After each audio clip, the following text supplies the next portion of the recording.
Hey everybody, welcome. Today we're going to be working on a horse named Pinto Bean. If you've been keeping up with the channel, you know exactly who Pinto Bean is.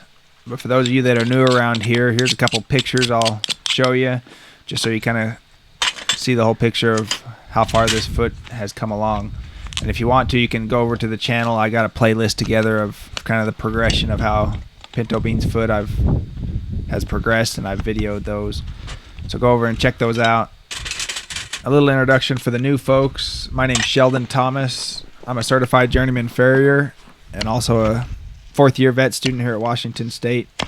And I got two boys, a 3-year-old and a 1-year-old. If you follow us on some of our social media stuff, you'll see them.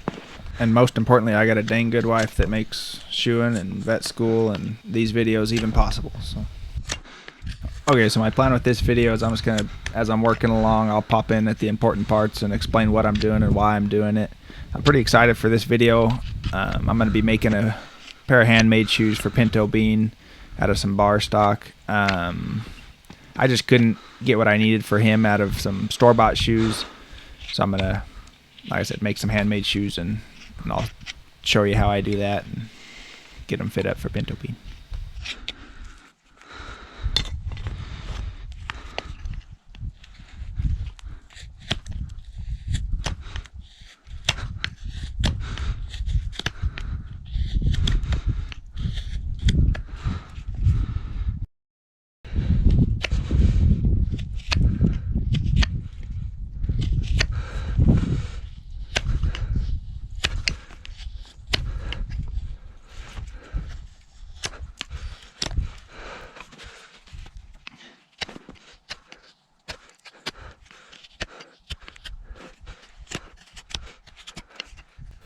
So I always start out by obviously knifing the frog and doing my knife work on my sole, and that kind of tells me how much foot I can take off. This foot's kind of tough. It kind of isn't a normal foot. Just with all the damage it's done, the sole doesn't look normal, so I really got to take my time and go slow and find the bottom of the foot and see how much I need to trim off.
So you can't really see what I'm doing right there, but I've actually, after I rasped the whole foot flat, I took there at the toe and put a rocker on the toe, which basically, I'll show you when I'm building the shoe here in a second, and you'll see what I mean by that. But I rasped that into the foot first, and then as I'm making the shoe, I build that into the shoe also. So as you can see, I'm kind of starting from scratch here. Previously, before I came, I took the bar stock and made just the general shape, and then I'll finish it up here at the horse. Okay, so starting off, what I'm doing here is called fullering or creasing, and I'm putting a fuller down both sides of the shoe. And this kind of does two things. It gives them a little bit of traction, makes it to where you can pull the nails out easier. I guess it does three things. And also, the third thing it does is that because I'm still an amateur, I made these shoes just a hair too small. I was just kind of going off of memory of what his feet were. And so right here, I'm going to do what's called hemming them. And I'm going to stretch the shoe a bunch because I made it a little small, like I said. And so this fullering allows me to stretch the shoe and make it a hair bigger, and it'll, just to spoil it, I guess they turned out to be the perfect size. So that part ends up working. I was a little worried starting out. So there, I went and spoiled it for you. So after I hem it, I go back through with my fuller, and you can see I've done that on both sides and get it to the right depth. And now I'm punching my nail holes. I'm going to end up using 2 nail holes on each side because he has a little tiny foot.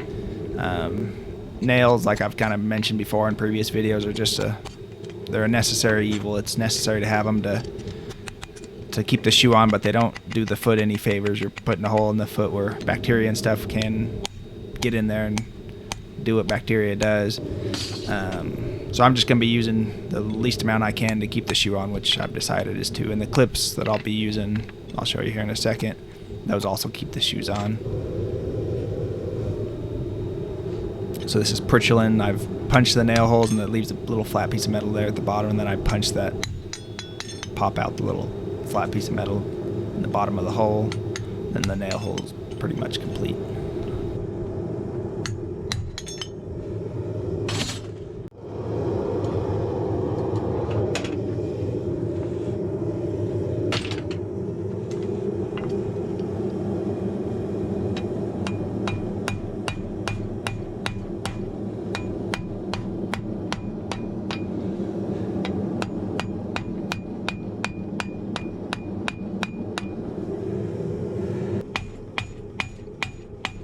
So these are the clips I was talking about. They kind of do 2 things in this case. They help hold the shoe on, and also just stabilize the front of that foot as it's finishing up healing.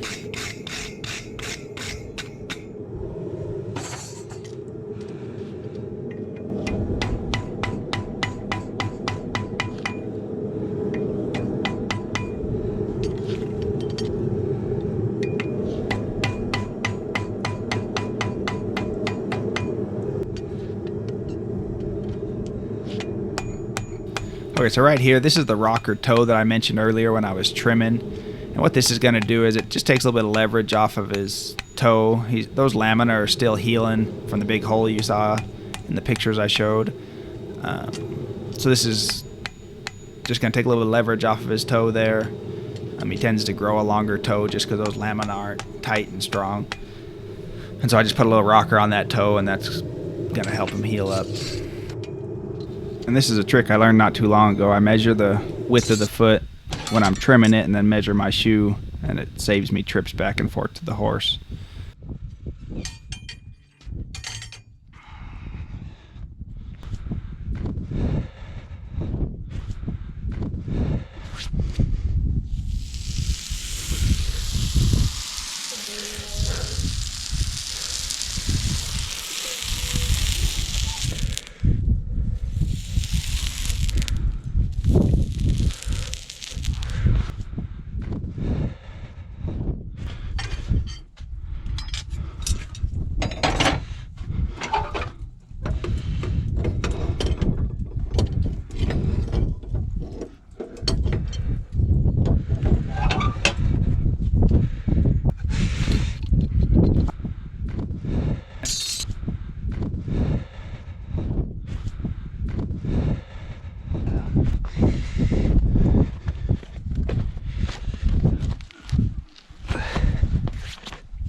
And I get a lot of questions about burning shoes on.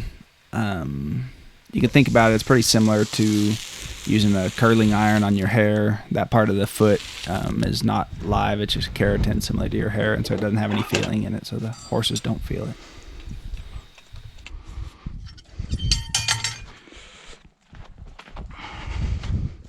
If you don't mind, I'm going to take this time and kind of get on my soapbox and preach a little bit. And I'm probably more preaching to myself, I guess, when I first started horseshoeing, and kind of the dumb things I used to say. People would ask me, do you know how to forge or make shoes? And I would just tell them that, geez, nowadays they make pretty much every horseshoe out there. There's no need to learn that. That's kind of an old thing. And it's probably true. You can buy almost any shoe out there on the market. And where I got that, there was a farrier I rode along with who's a very good farrier. But he told me that. I kind of asked him if he made shoes, and he told me that. And I said, well, that's pretty smart. So I just kept repeating it and saying it. And by golly, that farrier, he did carry every shoe. He had a big, huge dually truck, and that thing was plumb full of shoes, and he carried basically the whole farrier supply store in the back of his truck because he had every shoe that he might ever need. And he carried it around with him. Looking back now, that was really just an excuse. Instead of making myself learn how to build shoes and make shoes, I just came up with an excuse that I didn't need to, and probably in my insecurity would just say that to everybody. And now that I know how to make shoes, I really have kind of the same inventory that farrier that I was talked about earlier has. But all I have to do is carry around a couple pieces of bar stock, and I can turn that into a bar shoe, a heart bar, a lateral support shoe, or a little tiny triple-aught foot with the rocker toe and thin nails. That's the biggest reason I had to make this shoe from scratch is I couldn't find a store-bought shoe that had the nail holes in the right place, because Pinto Bean has really thin hoof walls, and with the store-bought shoes, my nails were too far to the inside, and I was hitting live sensitive tissue, and you could tell his hoof wasn't happy from what I was doing. And so I decided finally just to build some shoes for him, and these are going on really nice. The nails are coming up real high, and they're going in right where I want them to. So I guess moral of the story is don't hate on stuff just because you don't know how to do it. I look back at myself and the dumb stuff I said, and it was just because I didn't know how to do it. I might as well hate on it, which was kind of dumb. So anyway, don't do that, and maybe stretch yourself. Find you somebody to teach you how to make shoes, and you'll be able to help a lot more horses. Anyway, getting back to what we're doing here, you can see that we've made a lot of progress. Like I said, if you want to see the progress video by video, go to our channel and you can find our playlists, and we put all the videos together. But compared to this, you can see where we're at now, and he's making quite a bit of progress. So we're pretty happy with that. It's going to be gone. It's so close, make it look... Holy